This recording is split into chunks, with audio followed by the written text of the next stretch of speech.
ಓಂ ನಮೋ ನಾರಾಯಣಾಯ ಲಕ್ಷ್ಮೀ ಸಹಿತಾಯ ಎಲ್ರಿಗೂ ಒಳ್ಳೆಯದಾಗ್ಲಿ ಅಂತ ಹೇಳ್ತಾ, ವಿದ್ಯಾರ್ಥಿಗಳೇ, ಕೋಡಿಂಗ್ ಕಲಿಬೇಕು ಅಂತ ಆಸಕ್ತಿ ಇರುವಂತ ಉತ್ಸಾಹಿ ಮತ್ತು ಕ್ರಿಯಾಶೀಲ ವೀಕ್ಷಕರೇ, ಈ ವಿಡಿಯೋ ಲೆಸನ್ ನಲ್ಲಿ ನಾವು ಪೈಥಾನ್ ಎಡಿಟರ್ ನಲ್ಲಿ ಐಡಿಯಲ್ಲಿನ ಯಾವ ರೀತಿ ಕಾನ್ಫಿಗರೇಷನ್ ಮಾಡೋದು ಅಂತೇಳಿ ತಿಳ್ಕೊಳ್ಳೋಣ. ಕಳೆದ ವಿಡಿಯೋದಲ್ಲಿ ನಾವು ಸ್ಕ್ರಿಪ್ಟ್ ಫೈಲ್ ನ ಯಾವ ರೀತಿ ರನ್ ಮಾಡೋದು ಅಂತೇಳಿ ನೋಡಿದ್ವಿ. ಇವತ್ತು ನಾವು ಈ ಒಂದು ಐಡಿಎಲ್ಇ ಅಂದ್ರೆ ಇಂಟರ್ಪ್ರಿಟರ್ ನ ಮತ್ತೆ ಪೈಥಾನ್ ಎಡಿಟರ್ ನ ಯಾವ ರೀತಿ ಕಾನ್ಫಿಗರೇಷನ್ ಮಾಡೋದು, ಅಂದ್ರೆ ಅದು ಕಾನ್ಫಿಗರೇಷನ್ ಚೇಂಜಸ್ ನ ಯಾವ ರೀತಿ ಮಾಡೋದು ಅಂತೇಳಿ ನೋಡೋಣ. ನೋಡಿ, ಇಲ್ಲಿ ಸ್ಕ್ರಿಪ್ಟ್ ಫೈಲ್ ಮೇಲೆ ನಾನು ಮೌಸ್ ನ ಇಟ್ಕೊಂಡಿದ್ದೀನಿ. ಇದರಲ್ಲಿ ಆಪ್ಷನ್ಸ್ ಅನ್ನೋದ್ರ ಮೇಲೆ ನೀವು ಕ್ಲಿಕ್ ಮಾಡಬೇಕಾಗುತ್ತೆ. ಇದ್ರ ಮೇಲೆ ಕ್ಲಿಕ್ ಮಾಡಿದ್ರೆ ನಿಮಗೆ ಕಾನ್ಫಿಗರ್ ಐಡಿಎಲ್ಇ ಅಂತ ಕಾಣಿಸ್ತಾ ಇದೆ. ನೋಡಿ, ಒಂದು ನಿಮಿಷ, ನಾನು ಪಾಯಿಂಟ್ ಆಫ್ ಫಿಕ್ಸ್ ನ ಆನ್ ಮಾಡ್ಕೊಳ್ತೀನಿ. ನೋಡಿ, ಇಲ್ಲಿ ಕಾಣಿಸ್ತಾ ಇದೆ ಆಪ್ಷನ್ಸ್ ಅಂತೇಳಿ. ಇದ್ರ ಮೇಲೆ ನಾವು ಕ್ಲಿಕ್ ಮಾಡಬೇಕಾಗುತ್ತೆ. ಇದ್ರ ಮೇಲೆ ಕ್ಲಿಕ್ ಮಾಡಿದ್ರೆ ನಮಗೆ ಕಾನ್ಫಿಗರ್ ಐಡಿಎಲ್ಇ ಅಂತೇಳಿ ಒಂದು ಆಪ್ಷನ್ ಕಾಣುತ್ತೆ. ಮೊದಲನೇ ಆಪ್ಷನ್, ಇದ್ರ ಮೇಲೆ ಕ್ಲಿಕ್ ಮಾಡಬೇಕು. ಇದ್ರ ಮೇಲೆ ಕ್ಲಿಕ್ ಮಾಡಿದ್ರೆ ನಮಗೆ ಈ ರೀತಿ ಒಂದು ಡೈಲಾಗ್ ಬಾಕ್ಸ್ ಓಪನ್ ಆಗುತ್ತೆ. ಇಲ್ಲಿ ನೋಡಿ, ಫಾಂಟ್ ಫೇಸ್ ಅಂದ್ರೆ ಈ ಒಂದು ಇಂಟರ್ಪ್ರಿಟರ್ ಮತ್ತೆ ಪೈಥಾನ್ ಎಡಿಟರ್ ಇವೆರಡಕ್ಕೂ ಕೂಡ, ಸ್ಕ್ರಿಪ್ಟ್ ಫೈಲ್ ಎಡಿಟರ್ಗೆ ಎರಡಕ್ಕೂ ಕೂಡ ಯಾವ ಫಾಂಟ್ ಅನ್ನ ಸೆಲೆಕ್ಟ್ ಮಾಡ್ಕೋಬೇಕು ಅಂತೇಳಿ ಇಲ್ಲಿ ತೋರಿಸ್ತಾ ಇದೆ. ಸೊ ಯೂಶುವಲಿ ಯಾವುದೇ ಒಂದು ಪ್ರೋಗ್ರಾಮಿಂಗ್ ಲ್ಯಾಂಗ್ವೇಜ್ ನ ಬರಿಬೇಕಾದ್ರೆ ಆ ಪ್ರೋಗ್ರಾಮಿಂಗ್ ಲ್ಯಾಂಗ್ವೇಜ್ಗೆ ಡಿಫ್ರೆಂಟ್ ಫಾಂಟ್ ಅನ್ನ ಯೂಸ್ ಮಾಡ್ತಾರೆ. ನಾವು ನಾರ್ಮಲ್ ಆಗಿ ಟೆಕ್ಸ್ಟ್ ನ ಬರಿಬೇಕಾದ್ರೆ, ಏನು ಮೈಕ್ರೋಸಾಫ್ಟ್ ಆಫೀಸ್ ಆಗಿರ್ಬೋದು, ಪವರ್ ಪಾಯಿಂಟ್ ಆಗಿರ್ಬೋದು, ಇಲ್ಲಿ ಟೆಕ್ಸ್ಟ್ ನ ಬರಿಬೇಕಾದ್ರೆ ಟೈಮ್ಸ್ ನ್ಯೂ ರೋಮನ್ ಅಥವಾ ಏರಿಯಲ್ ಈ ರೀತಿ ಡಿಫ್ರೆಂಟ್ ಫಾಂಟ್ಸ್ ನ ಯೂಸ್ ಮಾಡ್ತೀವಿ. ಬಟ್ ಯಾವುದೇ ಒಂದು ಪ್ರೋಗ್ರಾಮಿಂಗ್ ಲ್ಯಾಂಗ್ವೇಜ್ ನ ಬರಿಬೇಕಾದ್ರೆ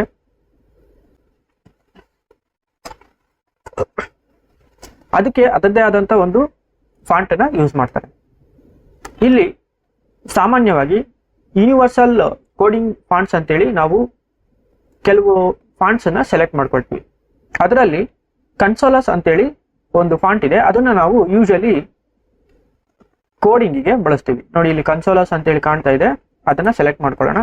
ಸೆಲೆಕ್ಟ್ ಮಾಡ್ಕೊಂಡು ಅಪ್ಲೈ ಅಂತೇಳಿ ಕೊಡೋಣ. ನೋಡಿ, ಎಲ್ಲ ಇಂಟರ್ಪ್ರಿಟರ್ ಮತ್ತೆ ಪೈಥಾನ್ ಎಡಿಟರ್ ಎರಡರಲ್ಲೂ ಕೂಡ ಟೆಕ್ಸ್ಟ್ ಎಲ್ಲ ಚೇಂಜ್ ಆಯ್ತು. ಕನ್ಸೋಲಸ್ ರೀತಿ ಕಾಣಿಸ್ತಾ ಇದೆ, ಅಂದ್ರೆ ಕೋಡಿಂಗ್ ರೀತಿ ಕಾಣಿಸ್ತಾ ಇದೆ. ಇದನ್ನ ಸೈಜ್, ಫಾಂಟ್ ಸೈಜ್ ನ ಚೇಂಜ್ ಮಾಡೋಣ. ಇಲ್ಲಿ ಸೈಜ್ ಅಂತೇಳಿ ಕಾಣಿಸ್ತಾ ಇದೆ ನೋಡಿ, ಇದ್ರ ಮೇಲೆ ಕ್ಲಿಕ್ ಮಾಡ್ಬೇಕಾಗುತ್ತೆ.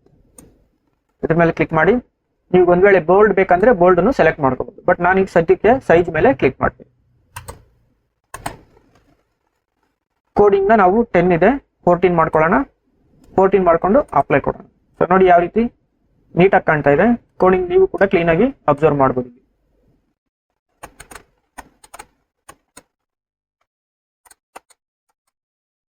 ನೆಕ್ಸ್ಟ್ ಈಗ ಬೋಲ್ಡ್ ಬೇಕಂದ್ರೆ ಬೋಲ್ಡ್ ಮಾಡ್ಕೋಬಹುದು. ಸದ್ಯಕ್ಕೆ ನಾನು ಬೋಲ್ಡ್ ನ ಮಾಡೋದಿಲ್ಲ. ನಿಮ್ಗೆ ಯಾರಿಗೆ ಸ್ವಲ್ಪ ನಮ್ಗೆ ದೂರದಿಂದ ನೋಡಿದ್ರೆ ಸ್ವಲ್ಪ ಕಾಣೋದಿಲ್ಲ ಅಂತೇಳಿ, ಏನು ನಿಮ್ಗೆ ಏನಾದ್ರು ಸ್ವಲ್ಪ ಹೈ ಸೈಟ್ ಅಥವಾ ಕಣ್ಣಲ್ಲಿ ನಮ್ಗೆ ಕಾಣೋದಿಲ್ಲ, ನೀಟಾಗಿ ಕಾಣಬೇಕು ಅಂತಂದ್ರೆ ಬೋಲ್ಡ್ ನ ನೀವು ಆಯ್ಕೆ ಮಾಡ್ಕೋಬಹುದು. ನೆಕ್ಸ್ಟ್ ಈಗ ಹೈಲೈಟ್ಸ್ ಅಂತಿದೆ, ಇದು ನೋಡೋಣ. ಫೋರ್ ಗ್ರೌಂಡ್ ಮತ್ತೆ ಬ್ಯಾಕ್ ಗ್ರೌಂಡ್. ಫೋರ್ ಗ್ರೌಂಡ್ ಮತ್ತೆ ಬ್ಯಾಕ್ ಗ್ರೌಂಡ್ ಅಂತಂದ್ರೆ ಯಾವ್ದೋ ಒಂದು ಟೆಕ್ಸ್ಟ್ ನಾವು ಹೈಲೈಟ್ ಮಾಡಿದ್ರೆ ಅದ್ರ ಹಿಂದ್ಗಡೆ ಕಾಣುವಂಥದ್ದನ್ನ ನಾವು ಫೋರ್ ಗ್ರೌಂಡ್ ಅಂತೀವಿ. ಬ್ಯಾಕ್ ಗ್ರೌಂಡ್ ಅಂತಂದ್ರೆ ಯಾವುದೇ ಒಂದು ಟೆಕ್ಸ್ಟ್ ನ ಹಿಂದ್ಗಡೆ, ಯಾವುದೇ ಒಂದು ಟೆಕ್ಸ್ಟ್ ನ ಹಿಂದ್ಗಡೆ ನಾವು ಒಂದು ಕಲರ್ ನ ಯೂಸ್ ಮಾಡಿದ್ರೆ ಅದಕ್ಕೆ ನಾವು ಬ್ಯಾಕ್ ಗ್ರೌಂಡ್ ಅಂತೇಳಿ ಕರಿತೀವಿ. ಸೊ ಇಲ್ಲಿ by default built in theme ನ ಸೆಲೆಕ್ಟ್ ಮಾಡ್ಕೊಂಡಿದ್ದಾರೆ. ಸೊ ಅದೇ ಇಲ್ಲಿ ಏನು ಚೇಂಜ್ ಮಾಡೋದು ಬೇಕಾಗಿಲ್ಲ, ಯಾಕಂದ್ರೆ ನೀವು ಅನ್ನೆಸೆಸರಿಯಾಗಿ ಕೆಲವೊಂದು ಚೇಂಜ್ ಮಾಡ್ಕೊಂಡ್ರೆ ನಿಮಗೆ ಕನ್ಫ್ಯೂಷನ್ ಆಗ್ಬೋದು. ಅದಕ್ಕೆ ನಾವು ಇದನ್ನೇ ಇಟ್ಕೊಳ್ಳೋಣ. ಓಕೆ, ನೋಡಿ, ಬ್ಯಾಕ್ ಗ್ರೌಂಡ್ ಯಾವ ರೀತಿ ಇರುತ್ತೆ, ಕಲರ್ ನ ಚೇಂಜ್ ಮಾಡ್ಬೋದು. ನೀವು ಬ್ಯಾಕ್ ಗ್ರೌಂಡ್ ಕಲರ್ ಬೇಕು ಅಂತಂದ್ರೆ ಬೇರೆ ಕಲರ್ ಚೇಂಜ್ ಮಾಡ್ಬೋದು. ನೋಡಿ, ಈ ರೀತಿ ವೈಟ್ ಕಲರ್ ಬೇಡ ಅಂತಂದ್ರೆ ನಾವು ಈ ಒಂದು ಕಲರ್ ನ ಚೇಂಜ್ ಮಾಡ್ಕೋಬಹುದು ಈ ರೀತಿ. ಅಥವಾ ಬ್ಲಾಕ್ ಕಲರ್ ನ ಯೂಸ್ ಮಾಡ್ತಾರೆ ಕೆಲವರು ಕೋಡಿಂಗ್ ಬರಿಬೇಕಾದ್ರೆ. ಈ ಒಂದು ಕಲರ್ ನ ಚೇಂಜ್ ಮಾಡ್ಕೊಂಡು ನಾವು ಅಪ್ಲೈ ಮಾಡ್ಬೇಕಾಗುತ್ತೆ. ಯಾವ್ದಾದ್ರು ಒಂದು ಕಸ್ಟಮ್ ಥೀಮ್ ನೇಮ್ ಕೊಡೋಣ. ಫಾರ್ ಎಕ್ಸಾಂಪಲ್ ಈಗ ಥೀಮ್ ಅಂತ ಹೇಳಿ ಕೊಟ್ಟು ನೋಡೋಣ. ನೋಡಿ, ಈ ರೀತಿ ಕಾಣುತ್ತೆ. ಸೊ ಅಪ್ಲೈ ಮಾಡಿದ್ರೆ ನಮಗೆ ಈ ರೀತಿ ಅಪಿಯರ್ ಆಗುತ್ತೆ. ಸೊ ನೋಡಿ ಈ ರೀತಿ ಥೀಮ್ ಚೇಂಜ್ ಆಗುತ್ತೆ. ಯಾವ ಕೋಡ್ ಇರುತ್ತೆ ಅಥವಾ ಎಲ್ಲಿ ಕೋಡ್ ಔಟ್ಪುಟ್ ಇರುತ್ತೆ ಅಲ್ಲಿ ನಮಗೆ ಡಿಫ್ರೆಂಟ್ ಕಲರ್ ಚೇಂಜ್ ಆಗುತ್ತೆ. ಅದನ್ನ ನಾವು ಫೋರ್ ಗ್ರೌಂಡ್ ಅಂತೇಳಿ ಆಗ್ಲೇ ಹೇಳಿದ್ನಲ್ಲ ಆ ರೀತಿ ಕಾಣುತ್ತೆ. ಫೋರ್ ಗ್ರೌಂಡ್ ನೋಡಿ ಅದನ್ನು ಕೂಡ ನಾವು ಚೇಂಜ್ ಮಾಡ್ಕೋಬಹುದು. ಸೊ ಸದ್ಯಕ್ಕೆ ನಾನು ಇದನ್ನ ಚೇಂಜ್ ಮಾಡ್ಕೊಳ್ಳೋದಿಲ್ಲ. ಮತ್ತೆ ನಾನು ಬ್ಯಾಕ್ ಗ್ರೌಂಡ್ ಹೋಗ್ಬಿಟ್ಟು ಕಲರ್ನ ವೈಟ್ ಇಟ್ಕೊಳ್ತೀನಿ. ಓಕೆ ಕೊಡಿ, ಅಪ್ಲೈ ಕೊಡಿ. ಸೊ ಈ ರೀತಿ ನೀವು ಬ್ಯಾಕ್ ಗ್ರೌಂಡ್ ಕಲರ್ನ ನಿಮಗೆ ಇಷ್ಟ ಬಂದ ಹಾಗೆ ನೀವು ಚೇಂಜ್ ಮಾಡ್ಕೋಬಹುದು. ಮತ್ತೆ ಕಸ್ಟಮ್ ಥೀಮ್ನ ನೀವು ಬೇಕಾದ್ರೆ ಡಿಲೀಟ್ ಮಾಡ್ಬೋದು, ಬೇಡ ಅಂದ್ರೆ ಅದೇ ರೀತಿ ಉಳಿಸ್ಕೋಬಹುದು. ಥೀಮ್ ಒನ್ ಏನು ಸೆಲೆಕ್ಟ್ ಮಾಡ್ಕೊಂಡಿದ್ವಿ ಅದನ್ನ ಅಪ್ಲೈ ಮಾಡಿದ್ರೆ ಈಗ ಇದ್ರ ಮೇಲೆ ಕ್ಲಿಕ್ ಮಾಡಿದ್ರೆ ನಾವು ಆ ಒಂದು ಕಲರ್ ಸೆಟ್ಟಿಂಗ್ಸ್ ಅಪ್ಲೈ ಆಗುತ್ತೆ. ಸೆಲೆಕ್ಟ್ ಮಾಡ್ಕೋಬೇಕು ಮತ್ತೆ ಅಪ್ಲೈ ಮಾಡಬೇಕು. ಸೊ ಸದ್ಯಕ್ಕೆ ಅದನ್ನ ನಾನು ಯೂಸ್ ಮಾಡ್ತಾ ಇಲ್ಲ. ನೆಕ್ಸ್ಟ್ ಈಗ ಕೀಸ್ ಹೋಗೋಣ. ಇಲ್ಲಿ ನೋಡಿ ಕೀಸ್ ಅನ್ನೋದು ಆಪ್ಷನ್, ಇದಕ್ಕೆ ಹೋಗೋಣ. ಇದ್ರ ಮೇಲೆ ಕ್ಲಿಕ್ ಮಾಡಿದ್ರೆ ನಮಗೆ ಐಡಿಯಲ್ಲಿ ಕ್ಲಾಸಿಕ್ ವಿಂಡೋಸ್ ಅಂತ ಕಾಣುತ್ತೆ. ಇದ್ರ ಮೇಲೆ ಕ್ಲಿಕ್ ಮಾಡಿದ್ರೆ ನಿಮಗೆ ಬೇರೆ ಬೇರೆ ಆಪ್ಷನ್ಸ್ನ ಯೂಸ್ ಮಾಡ್ಬೋದು. Ideally classic Macs, classic OS X, Unix, Windows ಮತ್ತೆ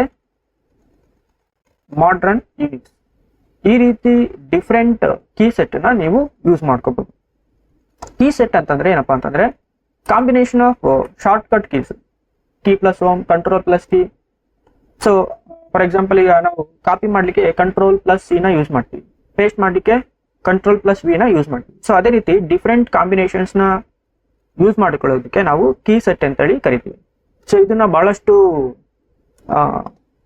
ಯಾರು ಪ್ರೋಗ್ರಾಮಿಂಗ್ ಲ್ಯಾಂಗ್ವೇಜ್ ನ ಕಲಿಸ್ತಾರೆ ಅವರು ಹೇಳ್ಕೊಡೋದಿಲ್ಲ.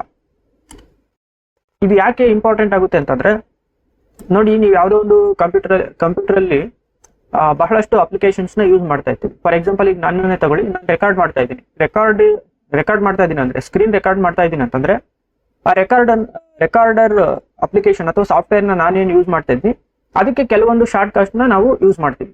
For example control plus F9 ಅಥವಾ ಕಂಟ್ರೋಲ್ ಪ್ಲಸ್ F12 ಅಂತಂದ್ರೆ ಸ್ಟಾಪ್ ಆಗು ಅಥವಾ ಪಾಸ್ ಆಗು, ರನ್ ಆಗು, ಈ ರೀತಿ.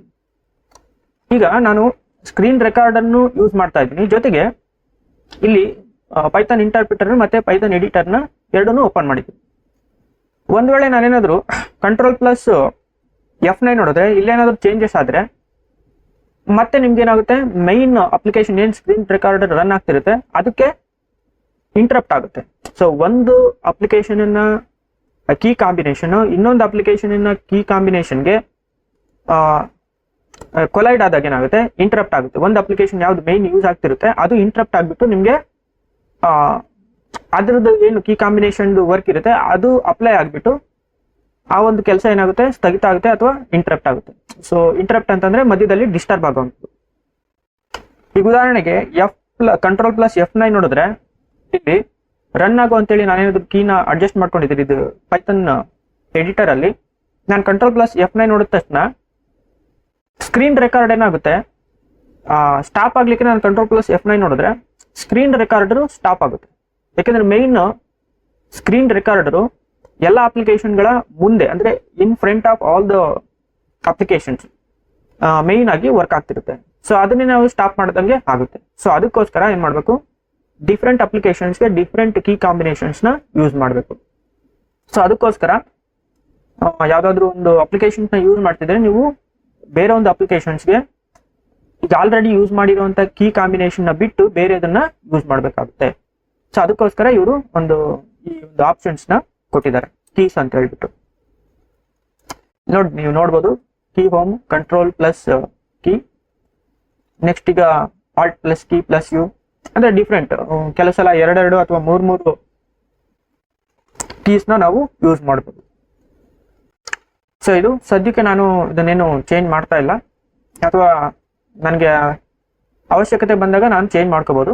ಬಟ್ ಸದ್ಯಕ್ಕೆ ನಾನು ಯಾವುದೇ ಕಸ್ಟಮ್ ಕೀಸ್ ನ ಯೂಸ್ ಮಾಡ್ತಾ ಇಲ್ಲ, ಯಾಕಂದ್ರೆ ನಾನು ಕಾಂಪ್ಲೆಕ್ಸ್ ಅಪ್ಲಿಕೇಶನ್ಸ್ ನ ಯಾವುದು ರನ್ ಮಾಡ್ತಾ ಇಲ್ಲ. ಅಂದ್ರೆ ಜಾಸ್ತಿ ಕಾಂಬಿನೇಷನ್ ಕೀಸ್ ನ ಯೂಸ್ ಮಾಡೋ ಅಪ್ಲಿಕೇಶನ್ಸ್ ನ ನಾನೇನು ರನ್ ಮಾಡ್ತಾ ಇಲ್ಲದೆ ಇರೋದ್ರಿಂದ ನಾನು ಸದ್ಯಕ್ಕೆ ಇದು ಕಸ್ಟಮ್ ಕೀಸ್ ನ ಯೂಸ್ ಮಾಡ್ತಾ ಇಲ್ಲ.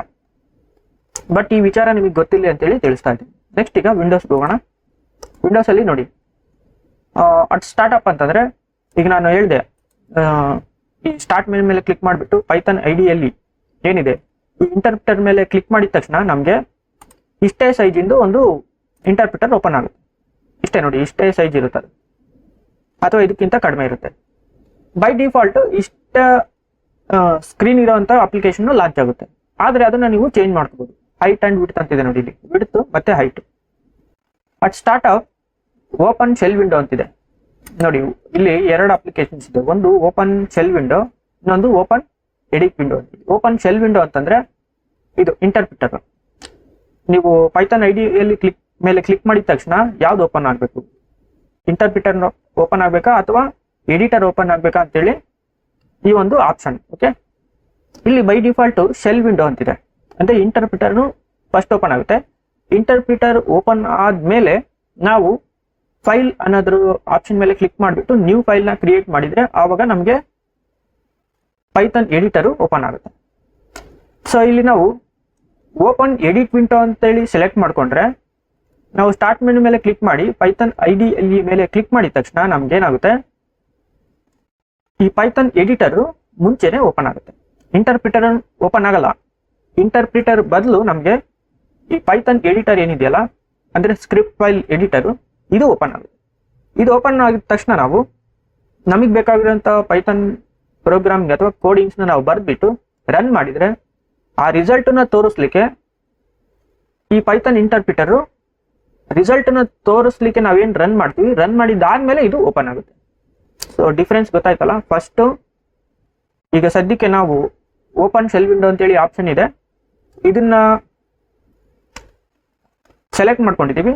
ಅಂದ್ರೆ ಬೈ ಡಿಫಾಲ್ಟ್ ಇದು ಸೆಲೆಕ್ಟ್ ಆಗಿರೋದ್ರಿಂದ ನಾವು ಸ್ಟಾರ್ಟ್ ಮೆನು ಮೇಲೆ ಕ್ಲಿಕ್ ಮಾಡಿಬಿಟ್ಟು ಪೈಥಾನ್ ಐಡಿಎಲ್ ಮೇಲೆ ಕ್ಲಿಕ್ ಮಾಡಿದ್ರೆ ನಮಗೆ ಇಂಟರ್ಪ್ರಿಟರ್ ಓಪನ್ ಆಗುತ್ತೆ. ಈಗ ಚೇಂಜ್ ಮಾಡಿ ನೋಡೋಣ ಯಾವ ರೀತಿ ವರ್ಕ್ ಆಗುತ್ತೆ ಅಂತ ಹೇಳ್ಬಿಟ್ಟು. ಓಪನ್ ಎಡಿಟ್ ವಿಂಡೋ ಅಂತಿದೆ, ಇದ್ರ ಮೇಲೆ ಕ್ಲಿಕ್ ಮಾಡೋಣ. ಕ್ಲಿಕ್ ಮಾಡಿಬಿಟ್ಟು ವಿಡ್ತ್ ಮತ್ತೆ ಹೈಟ್ ಸೇಮ್ ಸೈಜ್ ಇರಲಿ, ನೋಡೋಣ ಏನಾಗುತ್ತೆ ಅಂತ ಹೇಳ್ಬಿಟ್ಟು. ಇಂಡೆಂಟ್ ಸ್ಪೇಸ್ ಅಂದ್ರೆ ಏನು ಅಂತೇಳಿ ನಾನು ಈಗ ನೆಕ್ಸ್ಟ್ ಹೇಳ್ತೀನಿ ಅದನ್ನ. ಫಸ್ಟ್ ಇದನ್ನ ಚೆಕ್ ಮಾಡೋಣ. ಓಪನ್ ಎಡಿಟ್ ವಿಂಡೋ ಅಂತೇಳಿ ಅಪ್ಲೈ ಕೊಟ್ಟು ಇನ್ನೊಂದ್ಸಲ ನಾನು ಪೈಥಾನ್ ಐಡಿಎಲ್ಇ ಇದ್ರ ಮೇಲೆ ಕ್ಲಿಕ್ ಮಾಡ್ತೀನಿ ನೋಡಿ. ಈಗ ಇಂಟರ್ಪ್ರಿಟರ್ ಅಂದ್ರೆ ಇದೇನು, ಈ ಒಂದು ಅಪ್ಲಿಕೇಶನ್ ಇದೆಯಲ್ಲ ಇಂಟರ್ಪ್ರಿಟರ್, ಇದ್ರ ಬದಲು ಪೈಥಾನ್ ಎಡಿಟರ್ ಇದು ಡೈರೆಕ್ಟ್ ಆಗಿ ಓಪನ್ ಆಗುತ್ತೆ. ನೋಡೋಣ, ಈಗ ಇದನ್ನ ಕ್ಲೋಸ್ ಮಾಡ್ತೀನಿ ನಾನು ಡೆಮೋ ಪರ್ಪಸ್ಗೆ. ಓಕೆನಾ? Okay,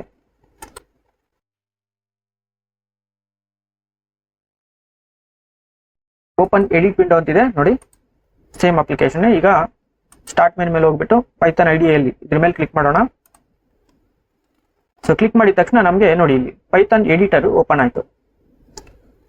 instead of Python interpreter, ಏನು ಇಂಟರ್ಪ್ರಿಟರ್ ಇತ್ತು ಅಥವಾ ಶೆಲ್ ವಿಂಡೋ ಇತ್ತು, ಇದ್ರ ಬದಲು ನಮ್ಗೆ ಏನಾಯ್ತು, ಡೈರೆಕ್ಟ್ ಆಗಿ ಪೈಥಾನ್ ಎಡಿಟರ್ ಓಪನ್ ಆಗಿದೆ. ಇಲ್ಲಿ ನಾವು ಡೈರೆಕ್ಟ್ ಆಗಿ ಲೈನ್ಸ್ ಆಫ್ ಕೋಡ್ ಅಂದ್ರೆ ಪೈಥಾನ್ ಕೋಡಿಂಗ್ಸ್ ನ ಬರಿಬಹುದು, ಅಥವಾ ಇನ್ಸ್ಟ್ರಕ್ಷನ್ಸ್ ನಮಗೆ ಬೇಕಾಗಿರುವಂತ ಪೈಥಾನ್ ಪ್ರೋಗ್ರಾಮಿಂಗ್ ಇನ್ಸ್ಟ್ರಕ್ಷನ್ಸ್ ನ ಬರಿಬಹುದು. ಈಗ ಬರೆಯೋಣ. ಪ್ರಿಂಟ್ ಸ್ಟೇಟ್ಮೆಂಟ್ ಅಂತೇಳಿ ನಾನು ಬರೆದಿದ್ದೆ, ಅದನ್ನೇ ಇಲ್ಲಿ ಬರೀತೇನೆ.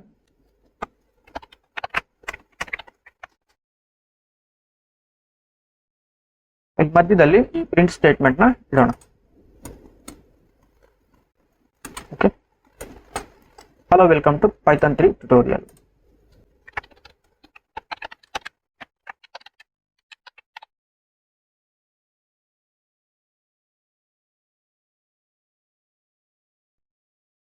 ಅಂತ ಕೊಡೋಣ. ಇದಕ್ಕೆ ನೇಮಿಂಗ್ಸ್ ಅಂತ ಕೊಟ್ಟು ಸೇವ್ ಮಾಡೋಣ. ಸೇವ್ ಮಾಡಿಬಿಟ್ರೆ ಇದು ಪೈಥಾನ್ ಸ್ಕ್ರಿಪ್ಟ್ ಫೈಲ್ ಆಯ್ತು. ಈಗ ನೋಡಿ, ಇಂಡೆಂಟ್ ಸ್ಪೇಸ್ ಅಂದ್ರೆ ಏನು ಅಂತ ನಾನು ತಿಳಿಸ್ಕೊಡ್ತೀನಿ. ಇಂಡೆಂಟ್ ಸ್ಪೇಸ್ ಅಂತಂದ್ರೆ ಯಾವುದೇ ಒಂದು ಪೈಥಾನ್ ಪ್ರೋಗ್ರಾಮ್ ಅಲ್ಲಿ ನೀವು ಬ್ಲಾಕ್ಸ್ ನ ಕ್ರಿಯೇಟ್ ಮಾಡಿದ್ರೆ, ಅಂದ್ರೆ ಒಂದು ಕೋಡ್ ಬ್ಲಾಕ್ ಅಂತೇಳಿ ನಾವು ಕರಿತೀವಿ. ಕೋಡ್ ಬ್ಲಾಕ್ ಅಂದ್ರೆ ಏನು ಅಂತೇಳಿ ನಾನು ನೆಕ್ಸ್ಟ್ ವಿಡಿಯೋಸ್ದಲ್ಲಿ ತಿಳಿಸ್ಕೊಡ್ತೀನಿ. ಕೋಡ್ ಬ್ಲಾಕ್ ಬರೆದಾಗ ಏನಾಗುತ್ತೆ, ಅಲ್ಲಿ ಪ್ರತಿಯೊಂದು ಕೋಡ್ ಬ್ಲಾಕಿಗೂ ಸಪರೇಟ್ ಇಂಡೆಂಟೇಷನ್ ಅನ್ನ ಮೇಂಟೈನ್ ಮಾಡಬೇಕಾಗುತ್ತೆ. ಸೊ ಸ್ಟ್ಯಾಂಡರ್ಡ್ ಇಂಡೆಂಟೇಷನ್ ಬಂದು 4 ಸ್ಪೇಸಸ್ ಇರುತ್ತೆ. 4 ಸ್ಪೇಸಸ್ ಅಂದ್ರೆ ಈಗ ನೋಡಿ, ನಾನು ಎಂಟರ್ ಹೊಡೆದ್ರೆ ನೆಕ್ಸ್ಟ್ ಲೈನ್ಗೆ ಬಂತು, ಇನ್ನೊಂದು ಎಂಟರ್ ಹೊಡೆದ್ರೆ ನೆಕ್ಸ್ಟ್ ಲೈನ್ಗೆ ಬಂತು. ಇಲ್ಲಿ 4 ಕೋಡ್ ಸ್ಪೇಸಸ್ ಅಂತಂದ್ರೆ ಈಗ ನೋಡಿ, ನನ್ನ ಕೀಬೋರ್ಡ್ ಅಲ್ಲಿ ನಾನು ಒಂದು ಸ್ಪೇಸ್ ಟೈಪ್ ಮಾಡ್ತೀನಿ.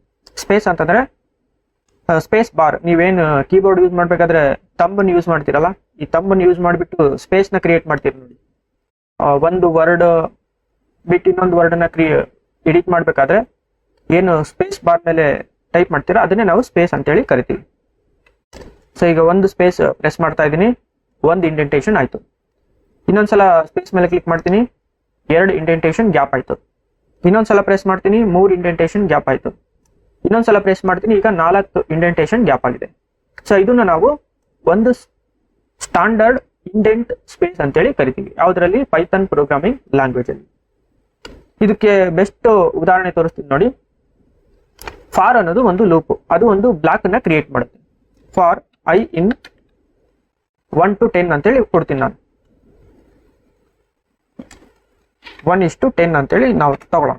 ಓಕೆ, ಇಲ್ಲಿ ನೋಡಿ 1:10 ಅಂತ ಕೊಟ್ಟ ತಕ್ಷಣ ಇಲ್ಲಿ ನೆಕ್ಸ್ಟ್ ನಾವು ಒಂದು ಎಂಟರ್ ಕೀನ ಪ್ರೆಸ್ ಮಾಡಿದ ತಕ್ಷಣ ಏನಾಗುತ್ತೆ, ನಮಗೆ ಒಂದು ಕೋಡ್ ಇಂಡೆಂಟೇಷನ್ ಬ್ಲಾಕ್ ಕ್ರಿಯೇಟ್ ಆಗುತ್ತೆ. ಯಾವ ರೀತಿ ಅಂತ ಈಗ ಎಂಟರ್ ಪ್ರೆಸ್ ಮಾಡಿ ನೋಡೋಣ. ನೋಡಿ ಕರ್ಸರ್ ಎಲ್ಲಿ ಬ್ಲಿಂಕ್ ಆಗ್ತಿದೆ? After 4 space. ನಾನೇನು 4 ಸ್ಪೇಸ್ ತೋರಿಸಿದೆ ನಿಮಗೆ, 4 ಸಲ ಈ ಕೀಬೋರ್ಡ್ ಅಲ್ಲಿ ಸ್ಪೇಸ್ ಬಾರ್ನ ಪ್ರೆಸ್ ಮಾಡಿಬಿಟ್ಟು 4 ಸಲ ಏನು ತೋರಿಸಿದೆ ನಿಮಗೆ, ಅದೇ ಗ್ಯಾಪ್ ಇಲ್ಲಿ ಕ್ರಿಯೇಟ್ ಆಗಿದೆ.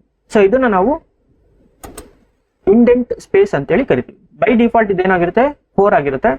ನೀವು ಬೇಕಂದ್ರೆ 6 ಮಾಡ್ಕೋಬಹುದು, ಅಥವಾ 8 ಮಾಡ್ಕೋಬಹುದು, ಅಥವಾ ಅದಕ್ಕಿಂತ ಜಾಸ್ತಿ ಮಾಡ್ಕೋಬಹುದು. ಬಟ್ ಎಷ್ಟು ಮ್ಯಾಕ್ಸಿಮಮ್ ಎಷ್ಟಿದೆ ಅಂತೇಳಿ ನೀವು ಚೆಕ್ ಮಾಡ್ಕೋಬೇಕಾಗುತ್ತೆ. ಓಕೆನಾ? ಚೆಕ್ ಮಾಡ್ಕೊಂಡು, ಅಂದ್ರೆ ನೀವು ಎಷ್ಟು ದೊಡ್ಡ ಕೋಡನ್ನು ಬರೀತೀರಾ ಅದ್ರ ಮೇಲೆ ಇಂಡೆಂಟೇಷನ್ ಡಿಪೆಂಡ್ ಆಗಿರುತ್ತೆ. ಸೊ ಕೆಲವರು ತುಂಬಾ ಚಿಕ್ಕ ಕೋಡನ್ನ ಬರೆದ್ರೆ 4 ಇಟ್ಕೊಂಡಿರ್ತಾರೆ. ಇನ್ ಕೆಲವರು ತುಂಬಾ ದೊಡ್ಡ ಪ್ರೋಗ್ರಾಮ್ ಬರೆಯೋರು ಏನಾಗ ಮಾಡ್ತಾರೆ, ಕೆಲವು ಸಲ 4 ಅಥವಾ 2 ಈ ರೀತಿ ಸೆಟ್ ಮಾಡ್ಕೊಳ್ತಾರೆ. ಬಟ್ ಸ್ಟ್ಯಾಂಡರ್ಡ್ ಇಂಡೆಂಟ್ ಗ್ಯಾಪ್ ಬಂದ್ಬಿಟ್ಟು 4 ಇರುತ್ತೆ. ಅದನ್ನ ನಾವು ಇಟ್ಕೊಳ್ಳೋಣ. 8 ಇಟ್ಕೊಂಡ್ರೆ ತುಂಬಾ ಲಾಂಗ್ ಆಗುತ್ತೆ. ಸೊ 4 ಇಟ್ಕೊಂಡ್ರೆ ತುಂಬಾ ಈಸಿ ಆಗುತ್ತೆ. ಇನ್ನೊಂದು ಅಡ್ವಾಂಟೇಜ್ 4 ಏನಪ್ಪಾ ಅಂತಂದ್ರೆ, ಒಂದ್ಸಲ ನೀವು ಟ್ಯಾಬ್ ನ ಪ್ರೆಸ್ ಮಾಡಿದ್ರೆ, ನಿಮ್ಮ ಕಂಪ್ಯೂಟರ್ ಅಲ್ಲಿ ಟ್ಯಾಬ್ ನ ಪ್ರೆಸ್ ಮಾಡಿದ್ರೆ ಅದೇನಾಗುತ್ತೆ, 4 ಏನ್ ಇಂಡೆಂಟೇಷನ್ ಸ್ಪೇಸ್ ಹೊಡೆದ್ರೆ, 4 ಸಲ ಸ್ಪೇಸ್ ಹೊಡೆದ್ರೆ ಇಂಡೆಂಟೇಷನ್ ಗ್ಯಾಪ್ ಕ್ರಿಯೇಟ್ ಆಗುತ್ತೆ, ಅದನ್ನ ಕ್ರಿಯೇಟ್ ಮಾಡುತ್ತೆ.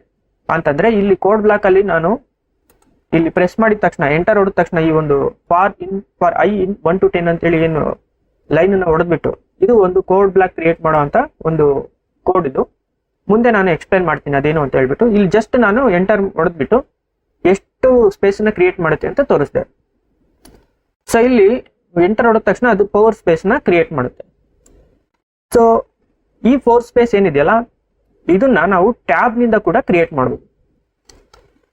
ಸೊ ನೋಡಿ, ಈಗ ಇನ್ನೊಂದ್ಸಲ ಎಂಟರ್ ಹೊಡೆದ್ಬಿಟ್ಟು ಬ್ಯಾಕ್ ಸ್ಪೇಸ್ ಹೊಡೆದ್ರೆ ಪೈಥಾನ್ ಕರ್ಸರ್ ಏನಾಯ್ತು, ಮತ್ತೆ ಸ್ಟ್ಯಾಂಡರ್ಡ್ ಲೆವೆಲ್ಗೆ ಬಂತು. ಅಂದ್ರೆ ಇನಿಷಿಯಲ್ 0th ಸ್ಪೇಸಿಗೆ ಬಂತು, ಇನ್ನು ಸ್ಪೇಸ್ ಕ್ರಿಯೇಟ್ ಆಗಿಲ್ಲ, ಅಲ್ಲಿಗೆ ಬಂತು ಲೈನ್ ಎಡಿಟ್ ಮಾಡಲಿಕ್ಕೆ. ಈಗ ನಾನು ಟ್ಯಾಬ್ ಅನ್ನ ಪ್ರೆಸ್ ಮಾಡ್ತೀನಿ. ಟ್ಯಾಬ್ ಅನ್ನ ಪ್ರೆಸ್ ಮಾಡಿದ್ರೆ 4 space at A time create ಆಗುತ್ತೆ. ಸೊ ನೋಡಿ, ಕ್ರಿಯೇಟ್ ಆಯ್ತು. ಸೊ ಒಂದು ಟ್ಯಾಬ್ ಪ್ರೆಸ್ ಮಾಡೋದ್ರಿಂದ ನಿಮಗೆ ಒಂದು ಇಂಡೆಂಟೇಷನ್ ಕ್ರಿಯೇಟ್ ಆಗುತ್ತೆ. 4 ಸ್ಪೇಸ್ ಇಂಡೆಂಟೇಷನ್ ಕ್ರಿಯೇಟ್ ಆಗುತ್ತೆ ಬೈ ಡಿಫಾಲ್ಟ್. ನೀವು 2 ಟ್ಯಾಬ್ ಅನ್ನ ಹೊಡೆದ್ರೆ 8 ಸ್ಪೇಸ್ ಇಂಡೆಂಟೇಷನ್ ಕ್ರಿಯೇಟ್ ಆಗುತ್ತೆ.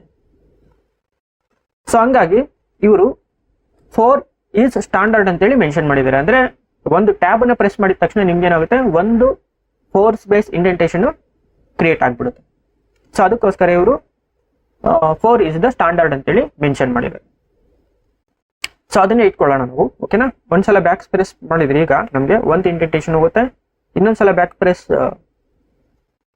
ಸ್ಪೇಸ್ ಪ್ರೆಸ್ ಮಾಡಿದ್ರೆ ನಮಗೆ ಕಂಪ್ಲೀಟ್ ಇಂಡೆಂಟೇಷನ್ ಡಿಲೀಟ್ ಆಗುತ್ತೆ. ಈಗ ಕರ್ಸರ್ ಬ್ಲಿಂಕ್ ಅಂತ ಆಪ್ಷನ್ ಇದೆ. ಕರ್ಸರ್ ಬ್ಲಿಂಕ್ ಅಂತಂದ್ರೇನು, ಕೋಡ್ ಅನ್ನ ಟೈಪ್ ಮಾಡ್ಬೇಕಾದ್ರೆ ಇಲ್ಲಿ ಕರ್ಸರ್ ಬ್ಲಿಂಕ್ ಆಗ್ತಿದೆ ನೋಡಿ, ಈ ರೀತಿ ಬ್ಲಿಂಕ್ ಆಗ್ಬೇಕು. ಇಲ್ಲೇನ್ ಬ್ಲಿಂಕ್ ಆಗುತ್ತೆ ಆ ರೀತಿ ಬ್ಲಿಂಕ್ ಆಗ್ಬೇಕು. ಸೊ ಬ್ಲಿಂಕ್ ಆಗ್ಬೇಕಾ ಬೇಡ ಅಂತೇಳಿ ನಾವು ಆಪ್ಷನ್ ಅನ್ನ ಸೆಲೆಕ್ಟ್ ಮಾಡ್ಕೋಬಹುದು. ಬ್ಲಿಂಕ್ ಆಗೋದು ತುಂಬಾ ಒಳ್ಳೇದು. ಯಾಕಂದ್ರೆ ನಿಮ್ ಕರ್ಸರ್ ಎಲ್ಲಿದೆ ಅಂತೇಳಿ ನಿಮ್ಗೆ ಗೊತ್ತಾಗ್ಲಿಲ್ಲ ಅಂತಂದ್ರೆ ನೀವು ತುಂಬಾ ಹುಡುಕಾಡ್ಬೇಕಾಗುತ್ತೆ ಅದು ಕೋಡಿಂಗ್ ನ ಬರಿಬೇಕಾದ್ರೆ. ಸೊ ಅದಕ್ಕೆ ಕರ್ಸರ್ ಬ್ಲಿಂಕ್ ಅನ್ನೋದನ್ನ ಸೆಲೆಕ್ಟ್ ಮಾಡ್ಕೊಳ್ಳಿ.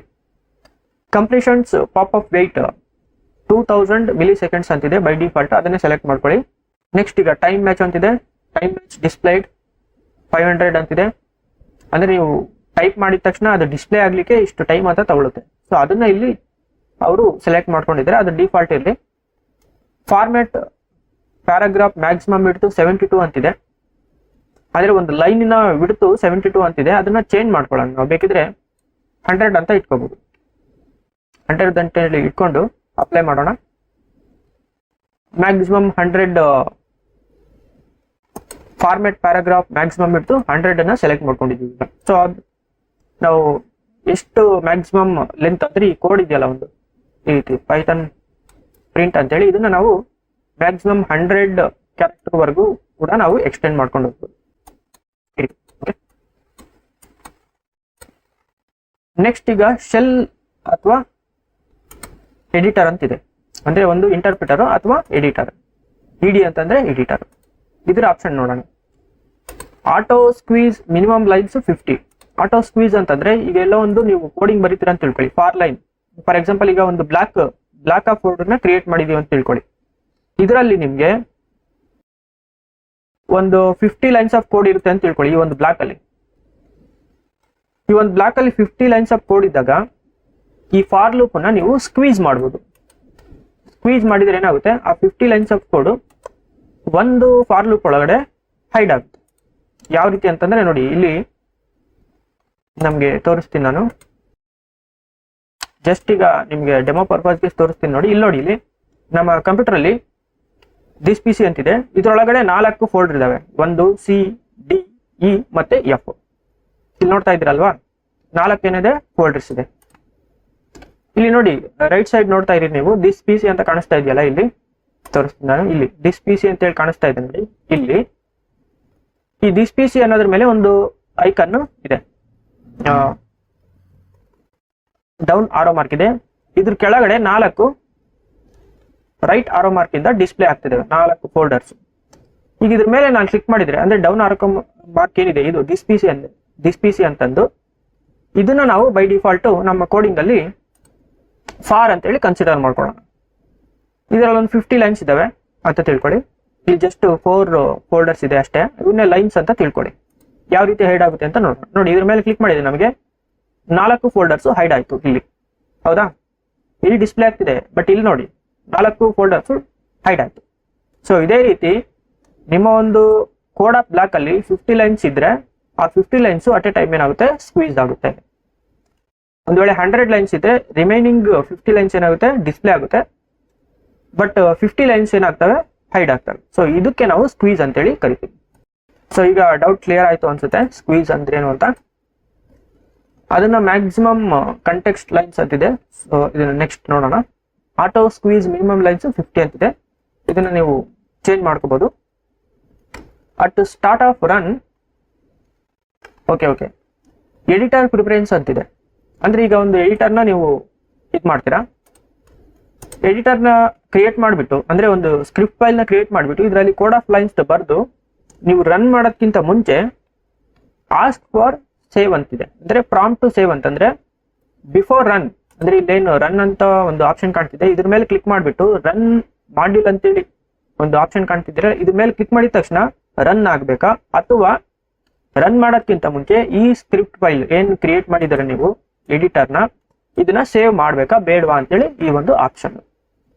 ಸೊ ನೀವು ಪ್ರಾಂಪ್ಟ್ ಟು ಸೇವ್ ಅಂತ ಇದೆಯಲ್ಲ, ಇದ್ರ ಮೇಲೆ ಯಾವಾಗ್ಲೂ ಇಟ್ಕೊಳ್ಳಿ. ಯಾಕಂದ್ರೆ ಯಾವುದೇ ಒಂದು ಪ್ರೋಗ್ರಾಮಿಂಗ್ ಸ್ಕ್ರಿಪ್ಟ್ ಫೈಲ್ನ ನೀವು ಕ್ರಿಯೇಟ್ ಮಾಡಿ ರನ್ ಅಂತ ಕೊಡ್ತೀರಾ ಅಂತ ತಿಳ್ಕೊಳ್ಳಿ, ರನ್ ಮಾಡಿಲ್ಲ ಅಂತ ರನ್ ಆಗುತ್ತೆ, ಇಮಿಡಿಯೇಟ್ ಆಗಿ ನೀವು ಸೇವ್ ಮಾಡದೆ ಕ್ಲೋಸ್ ಮಾಡ್ತೀರಾ ಅಂತ ತಿಳ್ಕೊಳ್ಳಿ. ಸೊ ನಿಮ್ಮ ಸ್ಕ್ರಿಪ್ಟ್ ಫೈಲ್ಸ್ ಏನಾಗುತ್ತೆ, ಸೇವ್ ಆಗೋದಿಲ್ಲ, ಇಮಿಡಿಯೇಟ್ ಆಗಿ ಕ್ಲೋಸ್ ಆಗಿಬಿಡುತ್ತೆ. ಅದಕ್ಕೆ ನೀವು ಏನ್ ಮಾಡಬೇಕು, ಯಾವಾಗಲೂ ಈ ಆಪ್ಷನ್ ಅನ್ನ ಇಟ್ಕೋಬೇಕು. ನೀವು ಎಕ್ಸ್ಪರ್ಟ್ ಆಗಿಬಿಟ್ಟು ಡೆವಲಪರ್ ಆಗಿದ್ರೆ ಆ ಕೋಡ್ನ ಯಾವ್ದನ್ನ ಎಲ್ಲೋದ್ರು ಯಾವುದೋ ಒಂದು ಸೋರ್ಸ್ ಇಂದ ನೀವು ಕಾಪಿ ಪೇಸ್ಟ್ ಮಾಡಿ ಇಟ್ಕೊಂಡಿರ್ತೀರಾ ಅಂತ ತಿಳ್ಕೊಳ್ಳಿ ರನ್ ಮಾಡ್ಲಿಕ್ಕೆ. ಒಂದ್ ವೇಳೆ ಅದೇನಾದ್ರೂ ನೀವು ಇಲ್ಲಿ ಕ್ಲೋಸ್ ಮಾಡಿಬಿಟ್ರೆ ಸೇವ್ ಆಗಿರೋದಿಲ್ಲ. ನೀವು ಡೆವಲಪರ್ ಆದ್ರೆ ಅಥವಾ ಎಕ್ಸ್ಪರ್ಟ್ ಆಗಿದ್ರೆ ಆ ಕೋಡ್ನ ಇನ್ನೊಂದ್ಸಲ ಕಾಪಿ ಪೇಸ್ಟ್ ಮಾಡ್ಕೋಬಹುದು, ಅಥವಾ ನೀವೇನ್ ಬರ್ದಿದ್ದೀರಾ ಇಂಟೆಲಿಜೆಂಟ್ ಸ್ಕಿಲ್ ಉಪಯೋಗಿಸ್ಬಿಟ್ಟು ಏನ್ ಮಾಡಿಫಿಕೇಶನ್ ಮಾಡಿರ್ತೀರಾ ಅದು ನಿಮಗೆ ಗೊತ್ತಿರುತ್ತೆ, ನೀವು ಮಾಡ್ಬೋದು. ಗೊತ್ತಿಲ್ಲ ಅಂತಂದ್ರೆ ಏನಾಗುತ್ತೆ, ಎಂಟೈರ್ ಫೈಲೇ ಡಿಲೀಟ್ ಆಗ್ಬಿಡುತ್ತೆ. ಸೊ ಅದಕ್ಕೆ ಇದು ಆಪ್ಷನ್ ಅನ್ನ ಸೆಲೆಕ್ಟ್ ಮಾಡ್ಕೊಳ್ಳಿ, ಇದು best. Show line numbers in new Windows ಅಂತಿದೆ. ಲೈನ್ ನಂಬರ್ಸ್ ಅಂತಂದ್ರೆ ಇಲ್ಲಿ ನೋಡಿ, ನಾವು ಇಲ್ಲಿ 3 ಲೈನ್ಸ್ ಆಫ್ ಕೋಡ್ ನ ಬರೆದಿದ್ದೀವಿ. ಒಂದು ಹ್ಯಾಶ್ ಸ್ಟೇಟ್ಮೆಂಟ್, ಇನ್ನೆರಡು ಆಕ್ಚುಯಲ್ ಕೋಡಿಂಗ್ ಲೈನ್ಸ್. ಬಟ್ ಇಲ್ಲಿ ಮಧ್ಯದಲ್ಲಿ ಒಂದು ಲೈನ್ ಅನ್ನ ಗ್ಯಾಪ್ ಇಟ್ಟಿದ್ವಿ ನಾವು, ಹೌದಾ? ಟೋಟಲ್ 4 ಲೈನ್ಸ್ ಆಗ್ತಿತ್ತು, ಇನ್ಕ್ಲೂಡಿಂಗ್ ಒಂದು ಗ್ಯಾಪ್. ಅಲ್ಲೂ ಕೂಡ ಕರ್ಸರ್ ಬ್ಲಿಂಕ್ ಆಗ್ತಿದೆ ನೋಡಿ, ಅದನ್ನ ಸೇರಿಸ್ಕೊಂಡು. ಈಗ ಈ ಲೈನ್ಸ್ ನ ತೋರಿಸ್ಬೇಕು ಅಂತಂದ್ರೆ ನಾವು ಈ ಒಂದು ಆಪ್ಷನ್ ಅನ್ನು ಸೆಲೆಕ್ಟ್ ಮಾಡ್ಕೋಬೇಕಾಗುತ್ತೆ. Show line numbers in new windows. Check ಮಾಡ್ಕೊಂಡ್ವಿ, ಅಪ್ಲೈ ಅಂತ ಕೊಡೋಣ.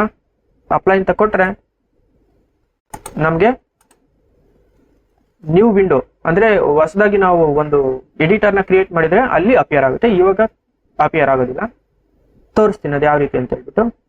ನೋಡಿ, ಈಗ ಅಪ್ಲೈ ಮಾಡಿದೀವಿ. ಈಗ ಈ ಪೈಥಾನ್ ಇಂಟರ್ಪ್ರಿಟರ್ ಇದೆಯಲ್ಲ, ಇದ್ರ ಮೇಲೆ ಅಥವಾ ಈ ಒಂದು ಸ್ಕ್ರಿಪ್ಟ್ ಫೈಲ್ ಇದೆಯಲ್ಲ, ಇದ್ರ ಮೇಲೆ ಫೈಲ್ ಅನ್ನೋದ್ರ ಮೇಲೆ ಕ್ಲಿಕ್ ಮಾಡಿಬಿಟ್ಟು ನ್ಯೂ ಫೈಲ್ ನ ಕ್ರಿಯೇಟ್ ಮಾಡೋಣ.